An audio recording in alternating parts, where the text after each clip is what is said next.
Hello, my name is Anthony Valk. I'm the supervising solicitor at the EU Rights Clinic, and we're going to look at, in a bit more detail, the question of disability rights in the UK post-Brexit.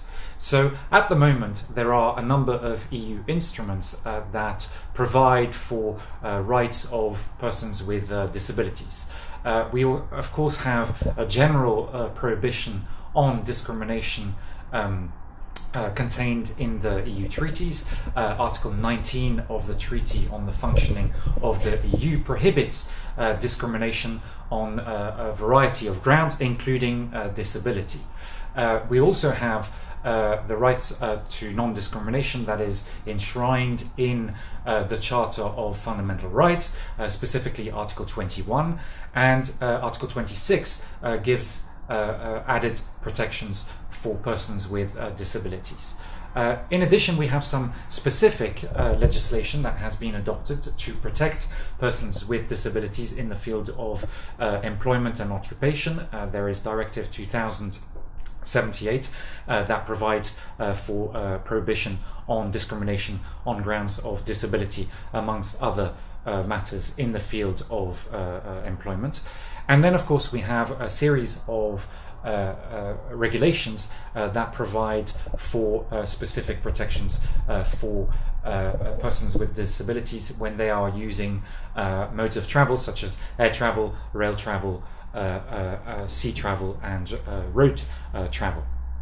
What will happen to these instruments depends, of course, on what the UK decides to sign up to when it comes to withdrawing from the EU. So one possibility that we have investigated in this study is the question of the UK remaining a member of the single market by signing up to the European Economic Agreement, and that is the so-called Norway model. In that case, the EU Charter would not apply, but the specific legislation that applies at the moment in the EU, particularly in the field of employment, Directive 2078, that would continue to apply, and so would the rights of passengers with disabilities. They would also continue to benefit from EU legislation in that field.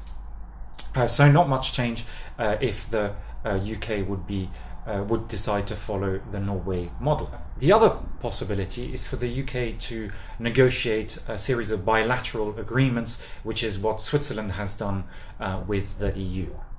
In that case, the EU Charter would not apply, and the directive relating to discrimination in the field of employment also would not apply, as Switzerland has not signed up to that piece of legislation. However, the rights of passengers with disabilities would continue to be protected because the specific bilateral agreement that Switzerland has negotiated with the EU in the field of air transport requires the Swiss authorities to give effect to the regulation on passenger rights. As regards the other modes of transport, they are not covered by specific bilateral agreements. However, in the case of Switzerland, there is a proposal which the Swiss have tabled to incorporate the benefits of those various regulation into Swiss law. So that's a voluntary step that Switzerland has taken to incorporate those regulations into its own national law. But if the UK was to follow strictly the letter of the bilateral agreements and use the Swiss model as inspiration, then the only piece of legislation that would currently apply would be in the field of air transport. When we look at other models, looser models of association, we have, of course, the EU-Canadian Comprehensive Economic and Trade Agreement, and that agreement does not foresee the application either of the EU Charter or of the specific legislation that applies in the EU.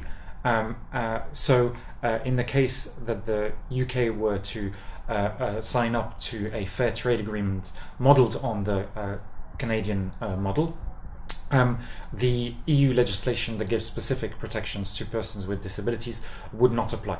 However, it should be noted that the regulations relating to passenger rights do apply to journeys which originate in the EU, or where those journeys end up in the EU but undertaken with a EU registered carrier. So there would be some limited protections there for passengers with disabilities in the event the UK was to sign up to the Canadian model. The other possible option is for the UK to sign up to an association agreement like the Turkey EEC Association Agreement. Again, the EU Charter would not apply. The directive that prohibits discrimination in the field of employment would not apply, and the rights of passengers with disabilities are not needed to be incorporated by the Turkish authorities under the association agreement, but that Turkish authorities, with a view to their eventual accession to the EU, have started to incorporate similar provisions in Turkish law. So there's no requirement for Turkey to do so under the EEC Association Agreement, but because Turkey hopes to eventually one day join the EU, it has started to bring its legislation in line with the existing EU rules, and that is why Turkey has adopted specific rules on air passenger rights. But the other modes of transport are not covered at the moment by any Turkish rules.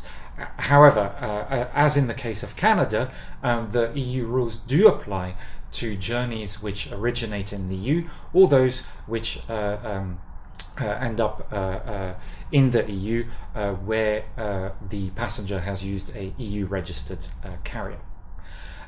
So we can see from those various options then that the best scenario, as it were, would be for the UK to remain a member of the single market. In that case, all the existing EU legislation that gives protections to rights with disabilities would continue to apply. The other models, of course, do not provide for the same level of protection, and therefore that would mean that the UK would be free to either adopt specific legislation or to repeal the rules, the EU rules in the UK's internal order.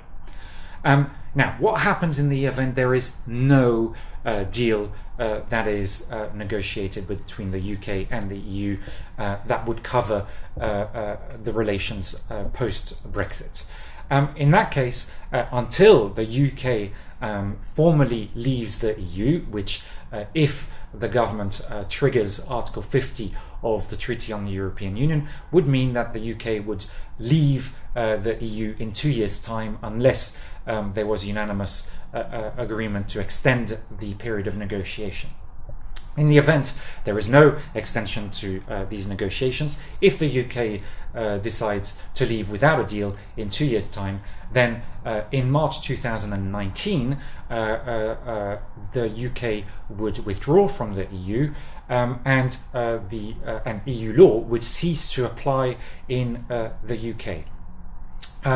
Until that time, though, the EU law does apply in the UK. The UK is committed to continue applying the EU rules. So, for example, the UK's Equality Act must continue to meet the minimum standards prescribed by Directive 2078. And it also means that the UK courts are obliged to interpret the Equality Act in line with EU law and in line with the case law of the European Court of Justice. So until such time as the UK withdraws from the EU, EU law continues to apply, and so does the specific legislation relating to persons with disabilities.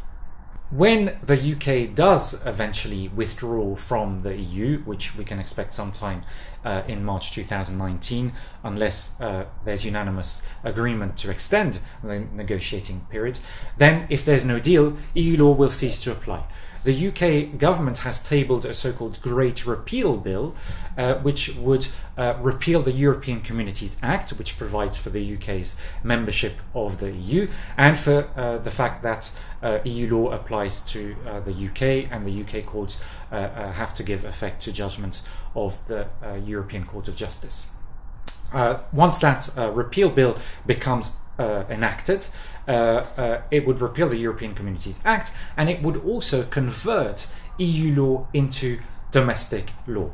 And the effect of that would be that Parliament, or the government, depending on the specific details of the Act, would be able to repeal or amend existing EU legislation, but without having to comply with minimum EU standards.